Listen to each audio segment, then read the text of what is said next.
ធ្លាប់តែឃើញបងប្អូនយើងដែលបានតែញ៉ាំប្រហិតនៅផ្ទះចាស់តែសើថាឆ្ងាញ់គ្រប់គ្នាជាពិសេសហ្នឹងគឺថាអូស TikTok មកអត់ផុតទេឃើញ review ច្រើនមែនតើអញ្ចឹង Twister ទប់អារម្មណ៍អត់បានទេគឺបានតែញ៉ាំប្រហិតផ្ទះចាស់នៅខាងក្រុងតាខ្មៅពេលដែលបានទៅដល់គឺថា relax មែនតើពុកម៉ែបងប្អូនជាពិសេសគឺអមទៅដោយដើមឈើធំព័ទ្ធជុំវិញហ្នឹងហើយសំខាន់ប្រហិតត្រីរបស់គាត់ឡើងស្វិតឆ្ងាញ់ហ្មង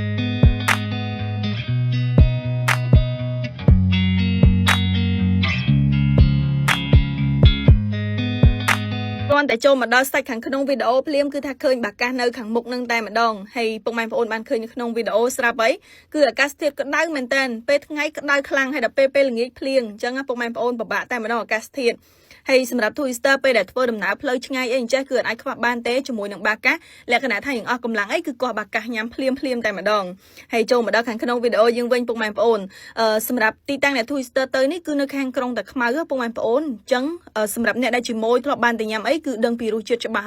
ហើយសម្រាប់អ្នកដែលអត់ទាន់ធ្លាប់បានទៅញ៉ាំទេគឺអាចទៅសាកនៅកន្លែងគាត់បានសម្រាប់ Two Sister អញនិយាយបានថាជាលើកទី1ដែលបានទៅញ៉ាំប្រហិតនៅផ្ទះចាស់ប៉ុន្តែពេលដែលបានទៅញ៉ាំហើយគឺអញនិយាយបានថាជាប់ចិត្តនៅកន្លែងគាត់ដោយសារតែរសជាតិប្រហិតត្រីរបស់គាត់ពុកម៉ែបងប្អូនគឺគាត់វាយបានល្អមែនតើឡើងស្វិតតែម្ដងហើយគាត់លាយគ្រឿងនៅខាងក្នុងនឹងស្រាប់អញ្ចឹងយើងមិនចាំបាច់ជ្រលក់មួយទឹកជ្រលក់ក៏ឆ្ងាញ់តែគ្រាន់តែថាយើងញ៉ាំប្រភេទប្រហិតអញ្ចេះតើថាមានទឹកជ្រលក់ណាហើយតម្លៃវិញក៏សមរម្យដែរគឺគាត់មានចាប់ពី 1000 រៀលឡើងទៅណាបើនិយាយពីបរិយាកាសនៅហាងរបស់គាត់វិញពុកម៉ែបងប្អូននៅពេលដែលបានទៅហើយដូចមានអារម្មណ៍ថាយើងដូចចុះបានទៅដល់ខេត្តណាឆ្ងាយអញ្ចឹងណាគឺមានដើមឈើអមជុំវិញជាពិសេសគឺមានផ្ទះចាស់នៅកន្លែងដែលយើងអាចចតឡានចតម៉ូតូបានអញ្ចឹងទៅហើយសម្រាប់បរិយាកាសវិញគឺត្រជាក់ល្អមែនតើជាពិសេសបើសិនជាទៅពេលល្ងាចអីហ្នឹងគឺថាខ្យល់បក់មករវិចនិ